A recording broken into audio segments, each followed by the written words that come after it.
जय हिंद, वंदे मातरम, भारत माता की जय। राष्ट्रवाद की बात प्रहार के साथ आप सभी का हार्दिक स्वागत है।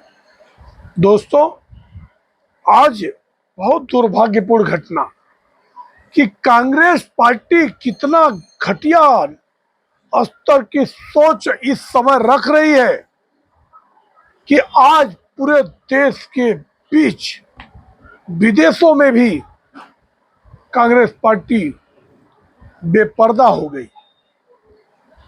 कि देश आगे न बढ़े। इसके लिए कांग्रेस कितनी कुटिल चाल चल रही है कि जहां एक 4 दिन से एआई समिट चल रहा है और दुनिया के 45 देशों के प्रतिनिधि और 20 देशों के राष्ट्राध्यक्ष भारत में आए हुए हैं और दिल्ली के भारत मंडपम में एक कार्यक्रम चल रहा था, उसमें कांग्रेस पार्टी के यूथ कांग्रेस के 10 लोगों ने क्यूआर कोड से स्कैन करके अंदर जैकेट पहन के, पिंक कलर की जैकेट पहन के जाके वहां पे बनियान पे प्रदर्शन करना शुरू कर दिया। व्हाट इज दिस नॉनसेंस कि आज पूरे विश्व में भारत की छवि को कितना मलिन करने की कोशिश की गई। आज पूरे देश में यूजीसी के खिलाफ भी सवर्णों ने एक जबरदस्त आंदोलन किया। लोगों ने अपना गुस्सा दिखाया। गुस्सा दिखाना हर व्यक्ति का अधिकार है, फंडामेंटल राइट है, मगर कहां ये प्लेटफॉर्म क्या चुना कांग्रेस ने? और तर्क जो कांग्रेसी दे रहे हैं कि देश भर के जो जेन जी है, युवाओं है, वो अब अपनी आवाज उठाने कहां जाए, क्योंकि संसद में बोलने नहीं दिया जाएगा, जंतर मंतर या कहीं सार्वजनिक स्थानों पे इजाजत नहीं मिलेगी। तो ये सही तरीका है कि दुनिया के मंच पे हम मोदी के ट्रेड डील को एक्सपोज करेंगे। अमेरिका के सामने मोदी सरेंडर हो गए, कंप्रोमाइज हो गए। जबकि एक घटना हुई जहां राष्ट्रपति डोनाल्ड ट्रंप और पाकिस्तान के प्राइम मिनिस्टर शहबाज शरीफ पहुंचे हुए हैं और शहबाज शरीफ हजारों जन के बीच में सैल्यूट मार रहे हैं। उसके बाद उन्होंने कहा कि अध्यक्ष जी, आपने जो ऑपरेशन सिंदूर के समय इंटरवीन किया, आपने लाखों लोगों की जिंदगी बचा दी, साउथ एशिया को आपने बचा दिया। आप सच में शांति नोबेल पुरस्कार के हकदार हैं। मतलब ये दुनिया को दिख गया कि कौन सरेंडर किया था ऑपरेशन सिंदूर पे। पाकिस्तान घुटने टेक दिया था भारत के डिप्लोमेसी के सामने।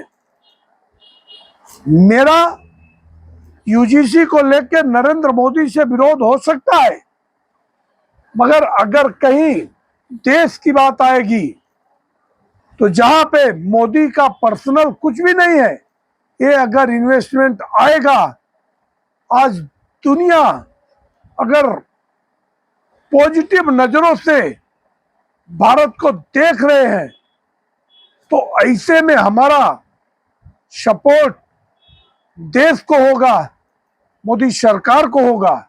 हम अपने आपसी मसले बाद में भी सुलझाते रहेंगे, मगर कांग्रेस को लग गया कि अब हमारी वापसी नहीं हो सकती। और आज के कुकृत्य से इसमें जो लोग पकड़े गए हैं, चार लोग पकड़े गए, उसमें यादव ज्यादा हैं।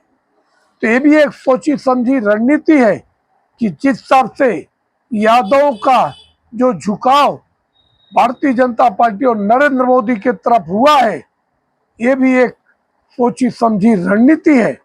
इवन दिल्ली पुलिस इसकी बकायदा जांच कर रही है और कल सुबह कोर्ट में पेशी भी होगी। मैं तो कहता हूं कि तह तक जांच जानी चाहिए और जो भी असली मास्टर माइंड है, अगर जांच की आज राहुल गांधी तक पहुंचता है तो राहुल गांधी को जरूर गिरफ्तार करना चाहिए और ऐसी संगीन धाराओं में उनको अरेस्ट करना चाहिए कि आने वाले समय में कोई दुनिया के वकील उनकी जमानत न करा पाए। इतना अफसोस की बात है कि देश को टुकड़े टुकड़े करने का हर समय प्रयास किया जा रहा है। ऐसा ही जब 2020 में हाउडी मोदी का प्रोग्राम चल रहा था, जब हेलो ट्रंप इंडिया में आ रहे थे चुनाव से ठीक पहले, तो इनको लगा कि अमेरिका और भारत का संबंध अच्छा न हो जाए, इसके लिए ही प्रायोजित शाहीन बाग हुआ, जिसमें उमर खालिद और शर्जिल इमाम को आगे करके कांग्रेस पार्टी ऐसा घिनौना खेल खेला। और ये जो आज चड्ढा गैंग आया हुआ है, इसमें एक कोई तुरंत प्लान नहीं हुआ है, क्योंकि ये टी शर्ट प्रिंट कराई गई है तो एटलीस्ट 1-2 दिन पहले कोई भी ये योजना बनी है। और संबित पात्रा ने तो कहा कि इसमें पूरा कांग्रेस परिवार, गांधी परिवार शामिल है, प्रियंका वाड्रा और राहुल गांधी भी शामिल है। तो हमें लगता है कि ये जो घिनौना कृत्य हुआ, इनको लगता है कि अगर विश्व भर से इन्वेस्टमेंट भारत में आएगा और भारत अगर लोगों को विकसित करने में और लोगों को रोजगार देने में और देश को गरीबी से आगे निकाल देगा, तो हम लोगों की दुकान हमेशा के लिए बंद हो जाएगी। जैसा लोकसभा में अखिलेश यादव ने कहा कि हमें विकसित भारत नहीं चाहिए, अगर विकसित भारत हो जाएगा तो हम कहाँ जाएंगे।